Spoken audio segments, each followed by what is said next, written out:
Hey grillers, welcome back to BBGrillShack, where we focus on barbecue tips, tricks, reviews, and recipes. I'm your host Brad, and today we're going to be checking out this Weber Go Anywhere gas grill.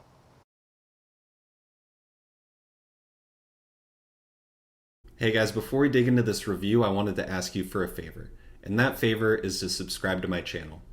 Right now, less than 2% of the people that watch my videos actually subscribe to my channel. But by subscribing, you can really help me reach new people, share more content, and really spread barbecue love.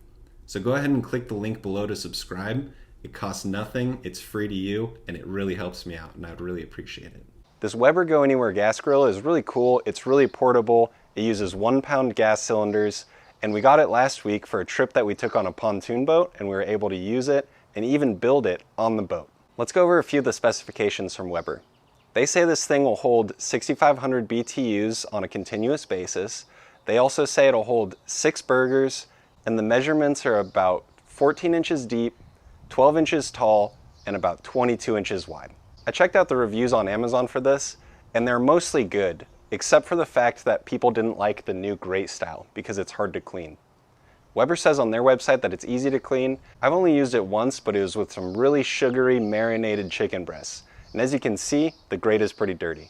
I have spent some time cleaning it, but I think the amount of dirt that's on there and the amount of char that's on there isn't really going to inhibit me from barbecuing on this. That being said, at the end of this video, I want to take my grill scraper while it's hot and try to scrape this thing and see if it really is difficult or hard to clean.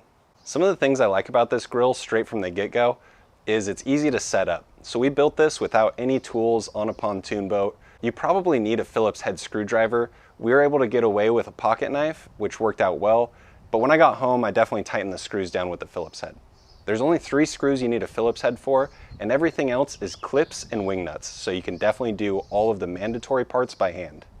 I think the leg design is super cool too. The legs fold up to hold the lid on while you're traveling, and you can even carry it from the lid just using the legs to connect them. When you fold it out, it's really stable, and there's even a clip underneath if you want to clip the legs together to make it even more stable for unstable situations. This grill weighs about 10 pounds, and you can take it most places in the trunk of a car. One of the unique things about this grill that sets it apart from others is the main knob only goes from low to high. So to turn the gas on and off, there's a secondary knob, which you have to make sure that you shut off when you turn the grill off. I had an issue with this. I expected the main dial to turn off the grill, which led to me leaving the grill on for an extended period of time on accident. Let me show you around a little bit the design features of this Weber grill. I'll just give you a quick tour of the connections and all the different things that I like and don't like about it. The main grilling grate is really heavy duty, which I actually enjoy. There's a single burner tube and a push button ignition system, which I'll show you from the outside.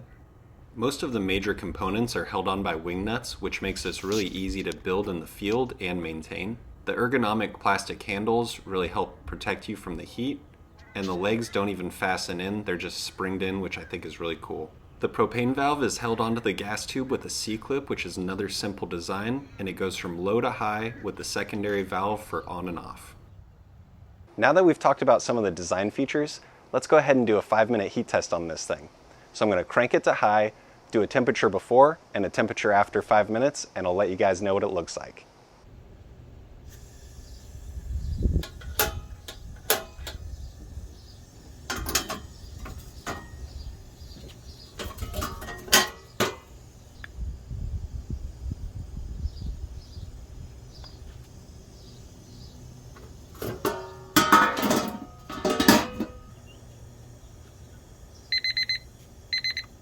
Although this grill is really small and uses a 1-pound propane tank, I was really impressed with the amount of heat that it put out.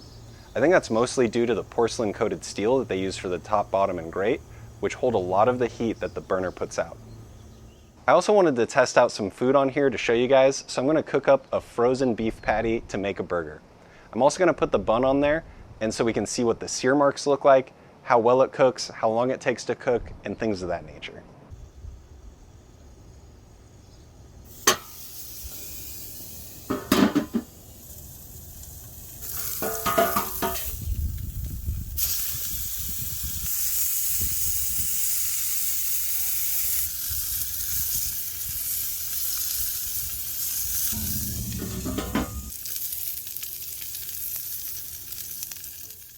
This frozen burger took about 10 minutes to cook from frozen all the way to medium well. The bun also came off perfect.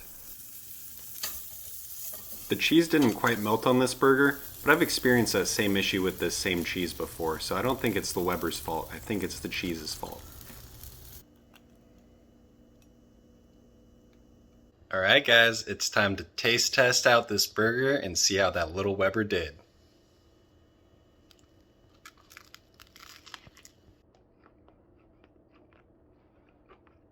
Oh yeah. Wow, it's cooked nicely through. The sear is actually really good. I'm really impressed. That's my favorite part. And this little Weber did great with the sear. It didn't burn anything, but left really nice sear marks, even with that weird flat grate thing. Now that we've cooked a little bit of food on here, let's go ahead and clean this thing up.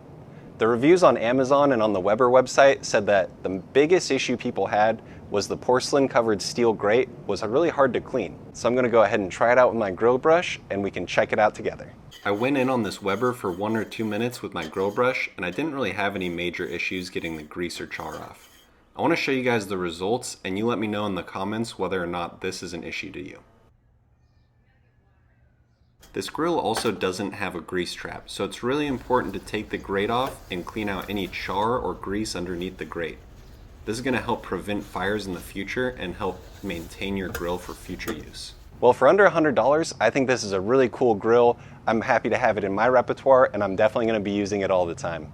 As far as camping grills, I think this might be my new go-to since it's so easy to move and uses the 1-pound gas tanks. I understand from the reviews that a lot of people don't like the grill grate, but I really enjoy it actually. I think it works well and leaves a really good sear.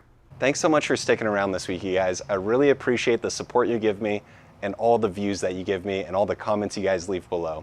Get out there and grill this weekend, and if you're looking for a new barbecue, a nice little portable one, I would recommend the Weber Go Anywhere gas grill.